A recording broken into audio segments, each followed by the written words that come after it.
new data on Thursday, later today, is expected to show U.S. inflation still at multi-decade highs.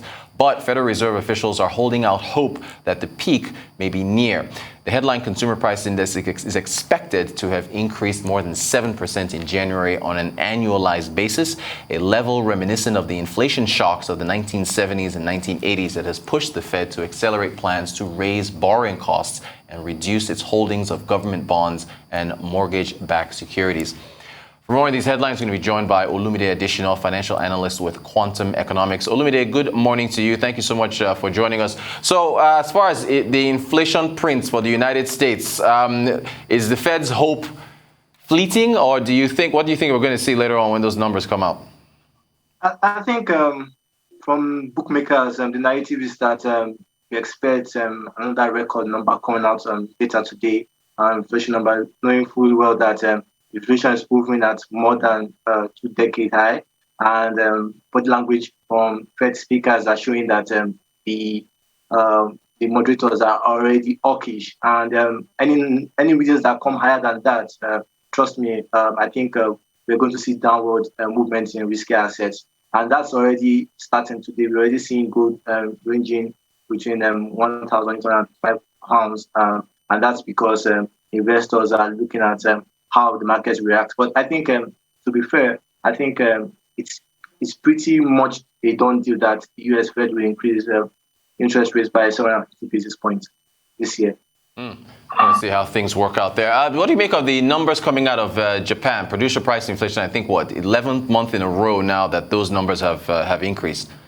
Yeah, I think bookmakers are also not surprised, knowing fully well that energy prices are at record high, taking a look at the fact that Japan is really an heavy importer of energy, and that has also translated into so much. And I think for the central bank policymakers, I think it's somewhat a good news for them, because knowing fully well that the Japanese economy has had deflationary conditions for almost a decade. So the central bank has already said that it would be unthinkable to raise interest rates now. So I think they would allow this to fly. So let's watch third quarter this year.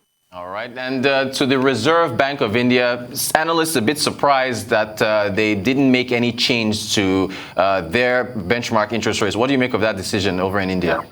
I think, to be fair, I think a lot of people are going to be surprised, because knowing fully well that the Indian Central Bank governor is waiting for the US Fed. They don't want to be behind the curve, and understanding fully well that they want to accommodate the economy, because COVID-19 really disrupted the Indians a lot, and we saw that at some point imports GDP lower. So I think on the narrative is that they want to support the economy, stimulate spend, just like many emerging markets, which I think it's a decent call. All right, now let's talk earnings now. German company Siemens. Well, what do you make of the figures that they put up in the first quarter?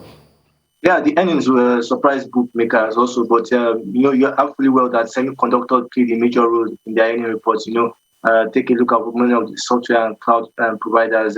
Companies are really going cloud and digital, so that was really a very good product for them to sell. But I think also they sold some of their money burning divisions, and particularly in the energy sector, they wrote it down. And also they sold their big wall retail segments, which also give them some bulk in the earnings.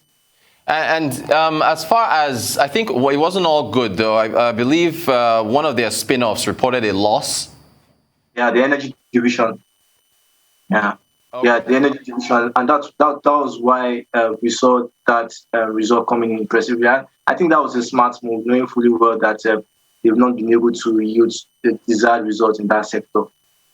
All right, and let's move over to, I guess, Total. Is it the same story with oil companies rebounding based on prices rising?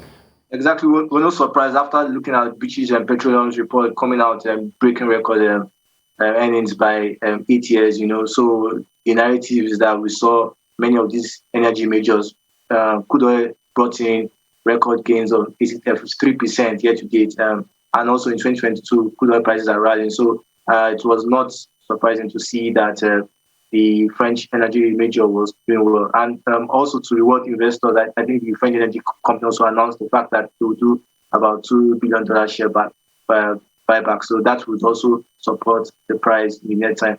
But I think for us, the inflationary concerns are what is really boosting commodity prices, and that's really why the energy major CEOs are optimistic about that sector. Thanks, so thank you so much for mentioning that. What about the whole climate change discussion? I mean, I know we had COP26 Glasgow last year. We have COP27 in Egypt this year. I guess, is that also something, the pressure from environmentalists for company, Total Energies changed its name, other energy companies have done that. What do you make of that dynamic this year? I think the dynamic is coming to play, but I think the effect, as a lot of bookmakers thought, knowing fully well that Joe Biden really wanted the renewables to take the lead, but energy cost has really dampened such momentum with geopolitical concerns. We take the case of Ukraine and Russia. The narrative is already pushing. Experts are saying crude oil prices could get as high as $120 per barrel. So right now, I think major concern is to support price, keep prices minimal. So they're taking energy from any sources. So I think energy majors are aware of that condition. But we're seeing players like Shell already diversifying to renewables. The report suggests that 30% of their revenue will come in the next 5 years from that sector. So I think it's a very exciting move. But I think for now, I think it's on the pipeline. Olumide Adesina, financial analyst, quantum economics. Thank you so much for joining us. Appreciate your insights on those headlines.